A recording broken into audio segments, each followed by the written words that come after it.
सरल विश्लेषण।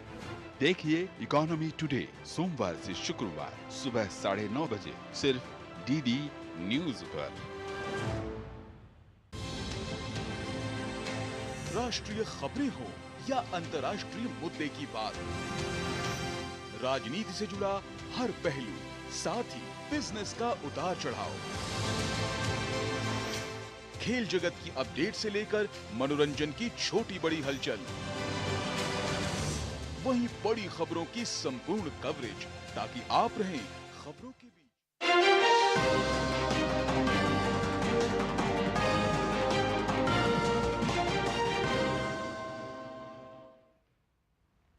नमस्कार, आप देख रहे हैं डीडी न्यूज और मैं हूं आपके साथ तारेंद्र। खबरों की शुरुआत में सबसे पहले नजर इस वक्त की सुर्खियों पर।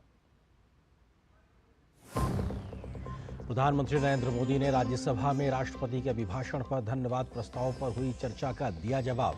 संविधान, आपातकाल, नीट और मणिपुर समेत कई मुद्दों पर विपक्ष को दिया करारा जवाब।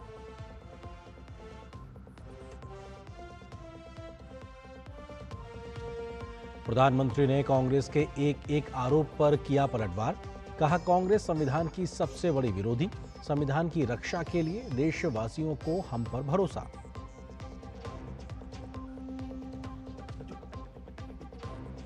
हाथरस घटना को लेकर मुख्यमंत्री योगी आदित्यनाथ ने साजिश की आशंका से नहीं किया इनकार। कहा, रिटायर्ड जज की अध्यक्षता में होगी हादसे की न्यायिक जांच, दोषियों के खिलाफ होगी कड़ी कार्रवाई। दिल्ली से बेंगलुरु तक बीजेपी युवा मोर्चा ने कांग्रेस नेता राहुल गांधी के खिलाफ खोला मोर्चा। हिंदू विरोधी बयान पर माफी की मांग।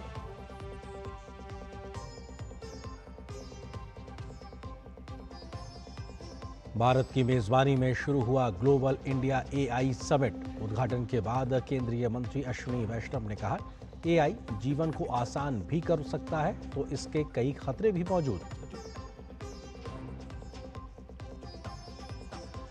असम में बाढ़ से हालात बदतर, लाखों लोग हुए प्रभावित। गुजरात के कुछ हिस्सों में भी बाढ़ जैसे हालात, आगे भी भारी बारिश की चेतावनी।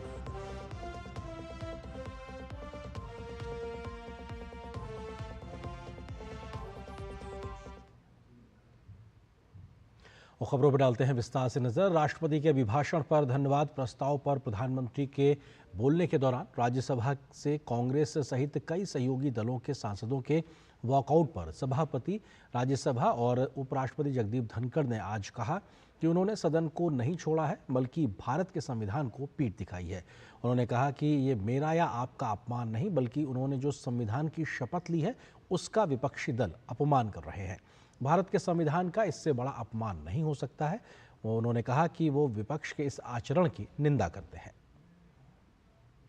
माननीय सदस्यगण, अत्यंत दर्दनाक, पीड़ादायक, अमर्यादित आचरण से देखकर मैं हूं। शासन तीसरे निरंतर लगातार काल में है।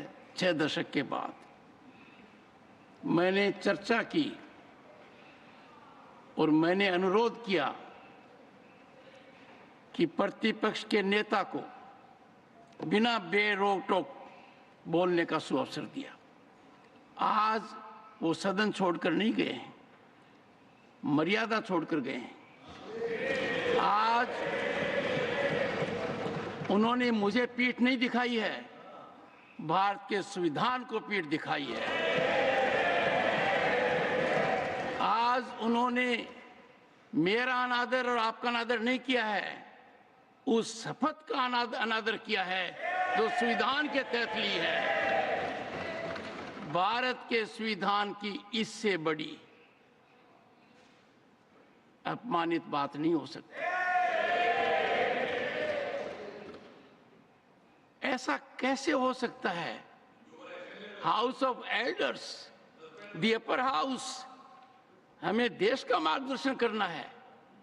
मैं उनके आचरण की भर्त्सना करता हूं। देश के 140 करोड़ लोग इसे हाथ होंगे। सदन का मतलब है सत्ता पक्ष की बात सुनो जब आपने अपनी पूरी बात कह दी। प्रधानमंत्री ने राज्यसभा में राष्ट्रपति के अभिभाषण पर चर्चा का जवाब दिया। उन्होंने कहा कि देश की जनता ने 10 वर्ष के समर्पण और सेवा को आशीर्वाद दिया है। उसी की वजह से उनकी सरकार ऐतिहासिक रूप से सत्ता में वापस आई है। उन्होंने कहा कि देश की जनता ने प्रोपेगेंडा को ठुकराया है, परफॉर्मेंस को चुना है।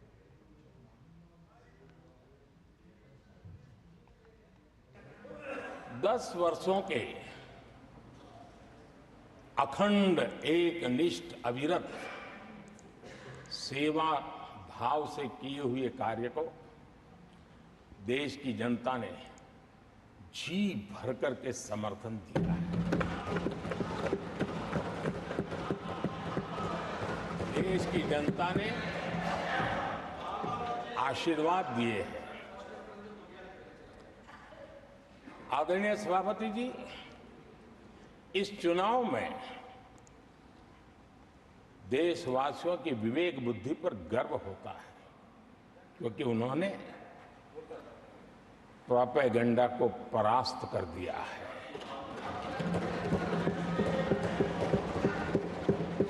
देश की जनता ने परफॉर्मेंस को प्राथमिकता दी है।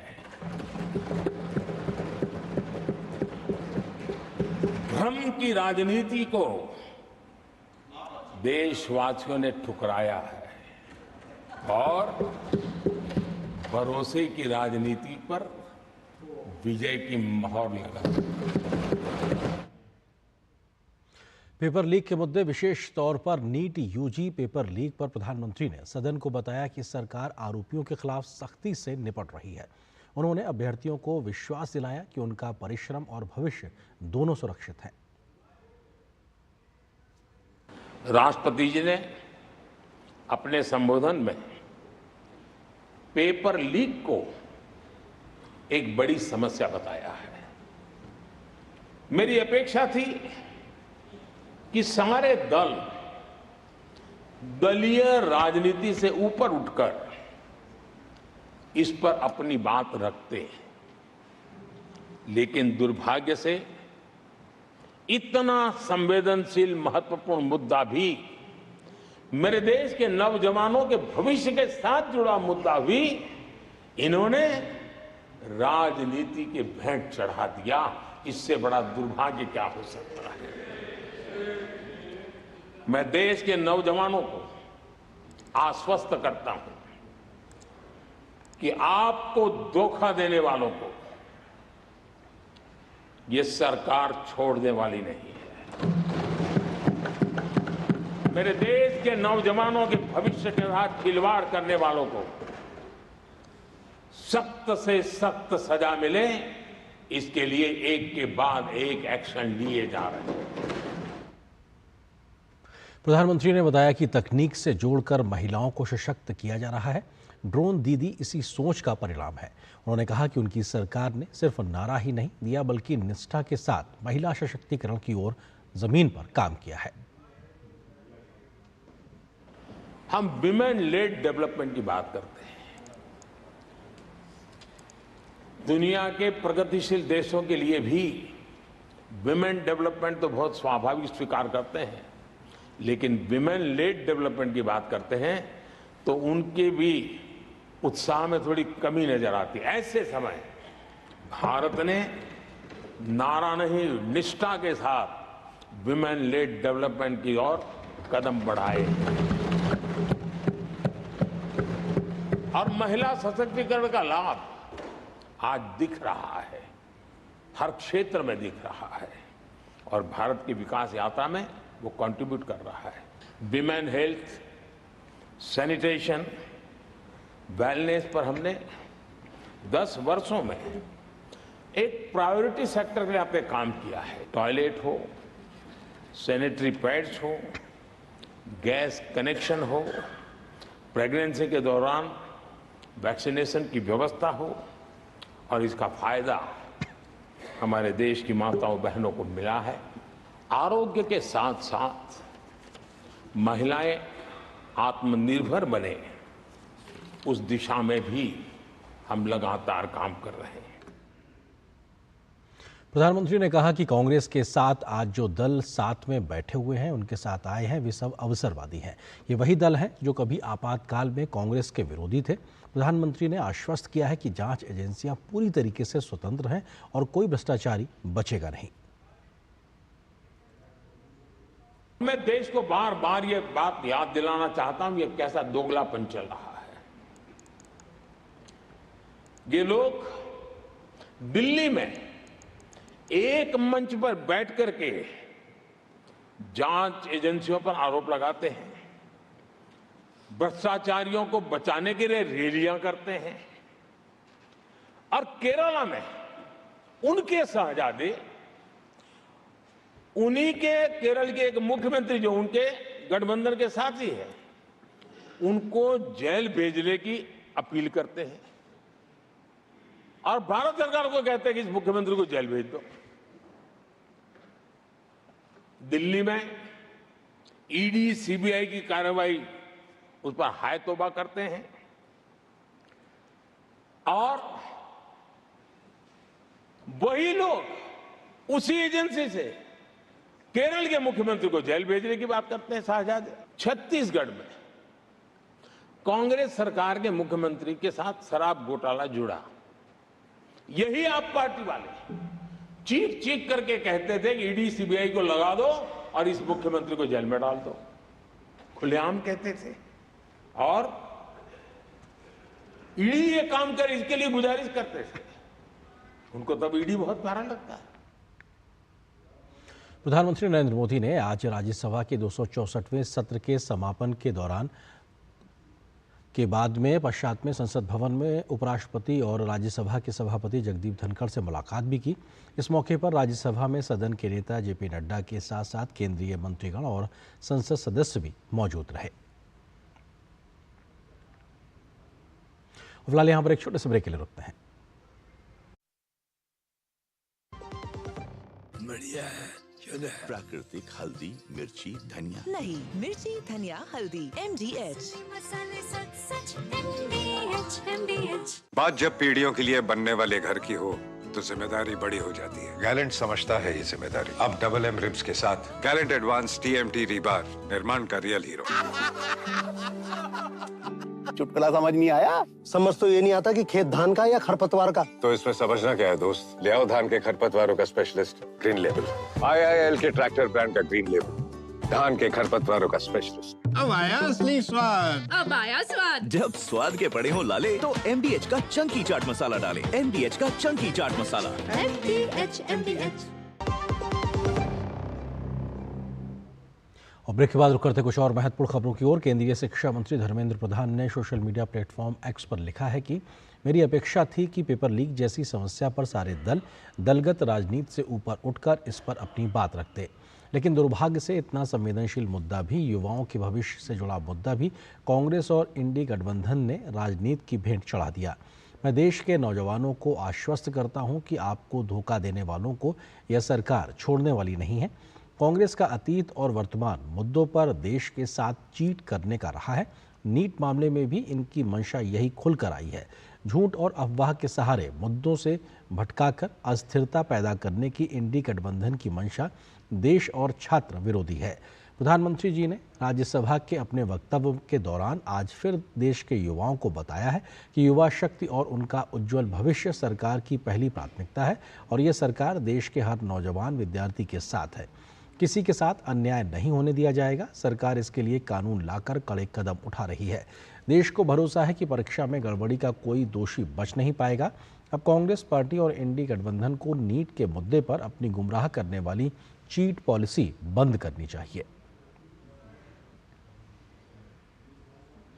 भाजपा के राष्ट्रीय महासचिव तरुण चुग का मानना है कि कांग्रेस चुनाव में मिली करारी हार की झेप सदन में हंगामा करके निकाल रही है। उनसे बात की हमारे सहयोगी मुकुल शर्मा ने। बीजेपी के राष्ट्रीय महासचिव तरुण चुग जी हमारे साथ इस वक्त मौजूद हैं। हमने देखा सदन में जिस तरीके से ये लगातार जो विपक्ष ने हंगामा किया और संविधान की प्रतियां जो दिखाई, उस पर प्रधानमंत्री ने कहा कि ये वही लोग हैं जो 26 दिसंबर को संविधान दिवस का विरोध कर रहे थे और अब प्रतियां लेते हुए नजर आए। मंद बुद्धि और बाल बुद्धि का प्रयोग राहुल गांधी जी देश के पवित्र लोकसभा के सदन में करके सदन की गरिमा भी कम कर रहे हैं और उनके द्वारा बोले गए शब्द देश के करोड़ों लोगों के मन को आहत कर रहे हैं। आप हार चुके हैं उस कुंठा में। आप लगातार सनातन, हिंदू, भारत, भारतीयता उसको गाली देते जा रहे हैं। कैसे कोई बर्दाश्त करेगा? आपको देश की जनता ने तीसरी बार बुरी तरह नकारा है। 540 में से 99 यानी 3 डिजिट भी आप पार नहीं कर पाए। उसकी कुंठा आप हिंदू को गाली देने पर निकालेंगे? तो देखिए, कोई भी जो बौखलाहट है वो नजर आती है। तरुण चुग का सीधे तौर पर यही कहना था और कहीं ना कहीं जो विपक्ष है वो दिखावा कर रहा है, कोशिश कर रहा है कि नया मुखौटा पहन सके, लेकिन उसकी सच्चाई सामने आ चुकी है। नई दिल्ली से कैमरा पर्सन सुमित दीवान के साथ Mukul Sharma, DD news. Bharatiya Janata party के राष्ट्रीय प्रवक्ता सुधांशु त्रिवेदी ने प्रधानमंत्री के उस वक्तव्य का समर्थन किया है जिसमें उन्होंने कहा कि 26 नवंबर को जब संविधान दिवस मनाने की घोषणा हुई तो कांग्रेस ने उसका विरोध किया था। डीडी न्यूज के संवाददाता राजेश राज ने सुधांशु त्रिवेदी से विशेष बातचीत की। भारतीय जनता पार्टी के राष्ट्रीय प्रवक्ता सुधांशु त्रिवेदी हमारे साथ हैं बातचीत करने के लिए मौजूद। प्रधानमंत्री ने कहा कि जो लोग संविधान की प्रतियां लेकर घूम रहे हैं, जब हमने 26 नवंबर को संविधान दिवस मनाने का ऐलान किया तो कांग्रेस के लोगों ने उस वक्त विरोध किया था। देखिए, संविधान माननीय प्रधानमंत्री जी ने कहा एक किताब नहीं है, उसके अंदर भावना है। और अगर संविधान का सर्वाधिक विरोध किया है तो कांग्रेस पार्टी ने किया है। संविधान दिवस मनाने की व्यवस्था माननीय प्रधानमंत्री जी ने शुरू की और कांग्रेस पार्टी को वो अच्छा नहीं लगा। उन्होंने उसका विरोध किया और याद दिलाया कि संसद का कार्यकाल किसने बढ़ा दिया था, और वो भी तब जब सारा विपक्ष जेल में था, वो भी तब जब सारे नागरिकों के मूल अधिकार समाप्त कर दिए गए थे। तो जिस प्रकार से संविधान का दुरुपयोग किया गया है उनके द्वारा, वो लोग आकर जब ये दिखाने का प्रयास करते हैं तो लगता है कि मुखौटा दिखाकर कोई व्यक्ति जिसने सबसे बड़ा षड्यंत्र किया है वो संत बनने का प्रयास कर रहा है। संसद भवन से राजेश राज, डीडी न्यूज के लिए। उत्तर प्रदेश के हाथरस में हादसे पर उत्तर प्रदेश के मुख्यमंत्री योगी आदित्यनाथ ने कहा है कि घटना पर एडीजी आगरा की अध्यक्षता में एक एसआईटी गठित की गई है जिसने अपनी प्रारंभिक रिपोर्ट दे दी है और आगे की कार्रवाई जारी है। हादसे के बारे में जो वहां के चश्मदीद हैं, जो इस घटना के शिकार हुए थे, गंभीर रूप से घायल हो गए थे, उनमें से ज्यादातर जो लोग हैं जिनसे आज मैंने बातचीत भी किया है, वे सभी इस बात को बोलते हैं कि हादसा कार्यक्रम के उपरांत इस पूरी घटनाक्रम के लिए हम लोगों ने एडीजी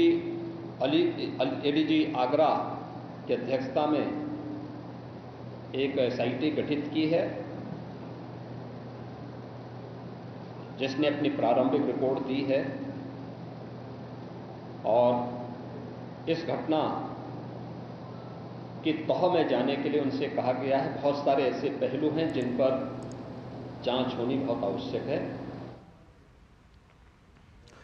उत्तर प्रदेश के हाथरस के हादसे पर मुख्यमंत्री योगी आदित्यनाथ ने कहा कि किस तरीके से एडीजी की अध्यक्षता में एक एसआईटी गठित की गई। इसके अलावा उन्होंने ये भी कहा कि जो लोगों की मृत्यु हुई है, अगर उनके बच्चे हैं जो स्कूलों में पढ़ते हैं, उसकी व्यवस्था भी राज्य सरकार करेगी। इसके अलावा केंद्र और राज्य की ओर से आर्थिक तौर पर मुआवजे की घोषणा भी की गई और जो भी दोषी लोग हैं उनके खिलाफ सख्त कार्रवाई की जाएगी। क्या कुछ और कहा और आइए आपको वो भी सुनाते हैं। केंद्र और राज्य सरकार ने आर्थिक सहायता की भी घोषणा की है। जो निर्दोष लोग इस पूरे हादसे के शिकार हुए हैं, उनके जो नाबालिग बच्चे हैं, जो स्कूल में पढ़ने वाले बच्चे हैं, उनको हम उत्तर प्रदेश मुख्यमंत्री बाल सेवा योजना के अंतर्गत उन बच्चों की पढ़ाई की व्यवस्था हम लोग राज्य सरकार से करवाएंगे। उन्हें जिस भी स्कूल में पढ़ रहे होंगे, जिन भी संस्थाओं में पढ़ रहे होंगे, या उनके स्कॉलरशिप आदि की व्यवस्था के लिए भी राज्य सरकार ने तय किया है। और प्रत्येक मृतक के परिवारजन को भी केंद्र और राज्य सरकार मिलकर के 4 लाख रुपए की सहायता और गंभीर रूप से घायल व्यक्ति को 1 लाख रुपए की सहायता दे रही है। और अब बात नेपाल से जुड़ी खबर की। नेपाल में नाटकीय घटनाक्रम के तहत 2 सबसे बड़े राजनीतिक दलों नेपाली कांग्रेस और CPN-UML के प्रधानमंत्री पुष्पकमल दहल प्रचंड को सत्ता से बेदखल करने के लिए एक नई राष्ट्रीय सर्वसम्मति की सरकार बनाने के लिए समझौता किया है। समझौते के तहत सीपीएन यूएमएल अध्यक्ष केपी शर्मा ओली 1.5 साल तक नई राष्ट्रीय सर्वसम्मति वाली सरकार का नेतृत्व करेंगे। बाकी के कार्यकाल के लिए नेपाली कांग्रेस के अध्यक्ष शेर बहादुर देउवा प्रधानमंत्री रहेंगे।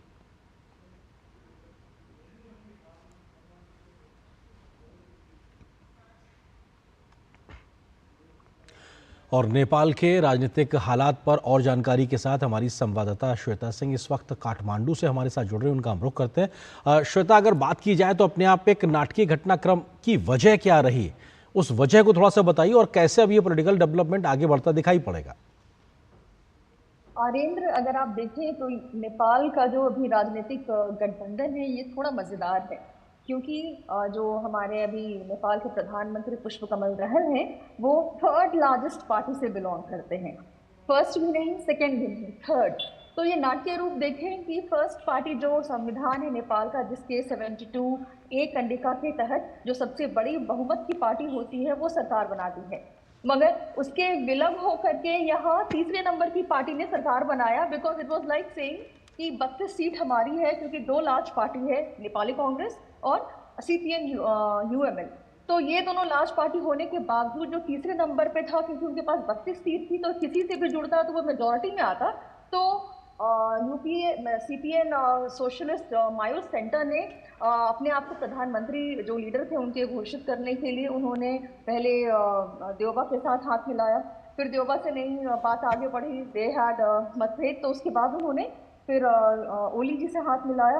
अब है क्या कि इस शनिवार को देउबा जी और ओली जी की बैठक हुई और दोनों ने अल्टीमेटली सोमवार को ये डिसीजन लिया कि अब हम दोनों मिल करके सरकार बनाएंगे, क्योंकि दे वांटेड अमेंडमेंट जो संविधान में होना था प्रोपोर्शनेट रिप्रेजेंटेशन का। तो ये दो बड़ी पार्टियां ये चाहती हैं कि जो संविधान का प्रोपोर्शनेट रिप्रेजेंटेशन है उसको हटाया जाए, ताकि छोटी छोटी पार्टियां जो पावर में आकर के फिर आर्म ट्विस्टिंग करती हैं चुनाव के बाद, जीतने के बाद मंत्री पद पाने के लिए, तो वो किस्सा रहे ही।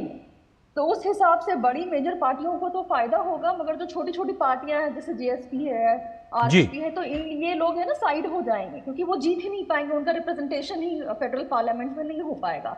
तो इसको मॉडिफाई करने के लिए दो बड़ी पार्टियां अब साथ आ रही हैं, मगर अब ये देखना है कि फाइनली फेडरल पार्लियामेंट में ये सही में जारी हो पाता है कि नहीं, क्योंकि सिर्फ लोअर हाउस को अप्रूवल नहीं देना होता है, 2/3 मेजोरिटी आपके अपर हाउस में भी होनी चाहिए।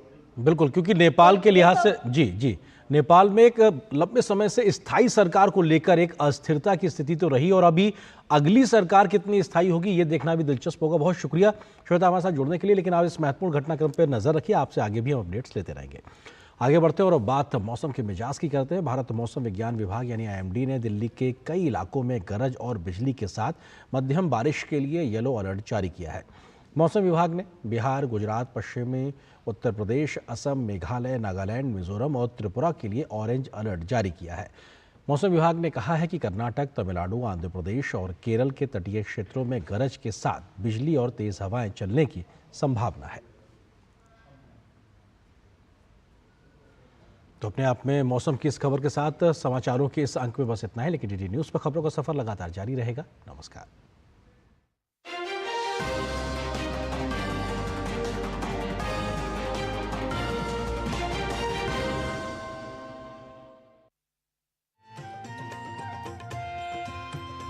नए दिन की करें शुरुआत भारतीय ज्ञान परंपरा, संस्कृत और स्वास्थ्य के साथ। स्वास्थ्य में उपयोगी आयुष पद्धतियों का विज्ञान, संस्कृति, कला, योग का अद्भुत ज्ञान। देखिए विशेष कार्यक्रम सुप्रभातम सोमवार से शुक्रवार सुबह 7 बजे सिर्फ DD न्यूज़ पर।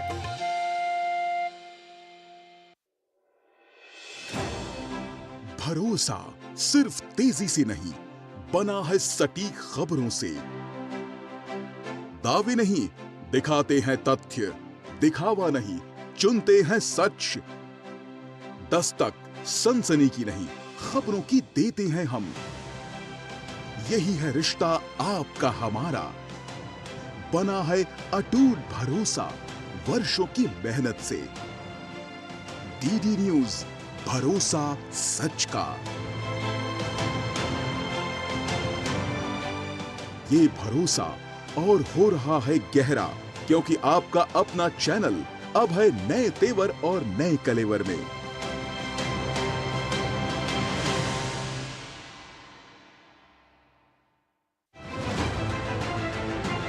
दुनिया की सबसे तेज रफ्तार और 5वीं सबसे बड़ी अर्थव्यवस्था, विश्व स्तर के बुनियादी ढांचे, भारत की